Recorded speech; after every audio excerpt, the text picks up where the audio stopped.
Hello everyone, Bricktician here, and today I'll be looking at the LEGO set The Guardian Battle from LEGO Minecraft. If I'm not mistaken, this is the LEGO set that debuted the LEGO Minecraft Axolotls. So let's get straight into the review. So the build itself, let's remove the mobs real quickly, is pretty bit simple because it's just this prismarine archway. You got some kind of a good mint blue pieces here, and quite a few coral. You got, I would say, pink coral, red coral, and yellow coral, and of course you have some, I guess, seagrass here. I think it's supposed to be so, and you got some kelp growing up. And just kind of with how it is, looks like this kelp has grown through the blocks up here, but it doesn't work that way in Minecraft. But the main builds are the Guardians. So you have here the smaller Guardians that has a transparent blue plate at the bottom that likes to pop off. Got single printed, and there's a little bit misprint on the eye on the bottom right. You can see it's kind of warped, but you can't tell really from a distance, so it's fine. I just got to point out whenever there's kind of a defect as a part of a review. So, and one thing is, it's kind of hard with all these, I guess, needles poking out to get them to line up the same way because they're so easily to just hit into the wrong direction. So that's that. Let me put him right back up there, and he'll be staring you down through the course of the video. And let's go look at the Elder Garden, which is a bigger version by one block on each side. The mouth is not look quite right. The eye, good printing up front there as it adjusts. So same problem with the other one. However, this one has an additional feature. Um, let's actually get a base plate out real quickly. And let's get our player standing there, which we'll take a closer look at in a second. Let me fix his little autoaxle friend. Yeah, because these things keep popping off, which I was going to get into later, but you can see it for yourself now. So his tail shoots off. So yeah, you have a flick fire, not really flick fire, but just kind of a missile there. And as this piece goes and hits the back, it shoots it forward. So let me take aim at this guy, at the player, and fire. There you go. I hit him, and you can see it's a transparent blue, and that's why its mouth looks so weird. It doesn't include pieces to make it look right, which is a disappointment, but it is what it is, and it comes with the same problem with the needles, likes to adjust and swing about. So there's him. Let's look at another new mob at this in this set, and that is the glow squid. So got some anti-suds in the back, only 4 tentacles, but you can tell what it's supposed to be.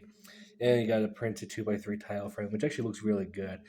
It just kind of looks really odd to me just having pixels this large because I'm used to the Minecraft pixels being a lot smaller. Just brought in the pufferfish as an example. It's not part of the set. So, yep, there's the glow squid. I guess since we've looking at everything else, let's get into the player.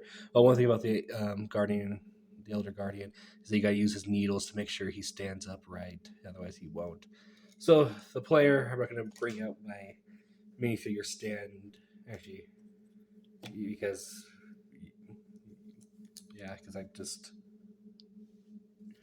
dropped one. Give me a second. Okay, sorry about that. I paused it for a second. I'm not sure if you were able to tell. First time I actually had to do that because these axolotls don't want to stay attached to the player character or minifigure. So here we go. We have a Triton piece, unenchanted. It's a diving suit, pretty basic. You also can see he has shiny printing on his torso and helmet.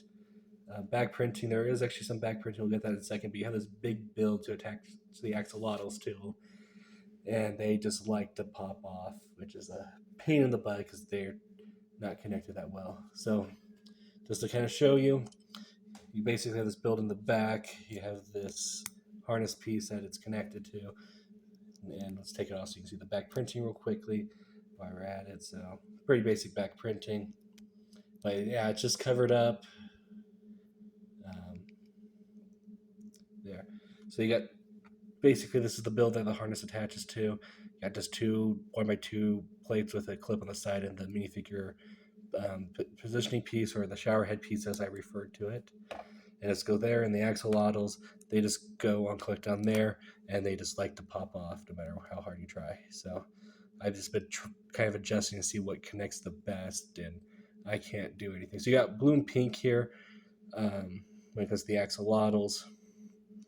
So the axolotls are actually built via two pieces. So this is one solid piece here. You got a 1x1 tile there, and they're all built this way. You can probably put a stud on the bottom and put in a bucket if you want an axolotl in a bucket, but the set doesn't include a bucket nor the studs to do so in the right colors. So there's that. And you also have a third axolotl, which I'll get to right now, which is this orange one. So, and it's built just like the others. Now, this is being one thing I also find nice with the set is that I don't have that many underwater builds, and so something I'm going to do this, which I haven't done before yet in the Minecraft set. I'm going to take this 2x4, which is just a spare one that I have as a plate. I'm going to connect it to my coral reef, which I reviewed already, just right there. And I'm just going to connect it right there to create a bigger display. And I'm also going to get an additional shower head piece, as I referred to it as. And if my axolotls will just stay on for more than 3 seconds because they just pop off like nothing. So let me do it this way. Going to put it in top of this coral here. Pose the minifigure a little bit. Put it there. Let's move you here because he's so big he doesn't fit in my display quite yet. I need to figure out how to make him bigger, figure out a place for him to fit. And there we go. A little display for my underwater section using both of my underwater Lego Minecraft sets. So I think that's pretty neat. So tell me your thoughts in the comment section below. What do you think of this build? Do you think it's a good set, good axolotl? Do you have any suggestions how I can fix the axolotls on the player because they just don't want to stay on there? Let me know that in the comment section below. Remember to like, comment, subscribe, and I'll see y'all next time. Goodbye.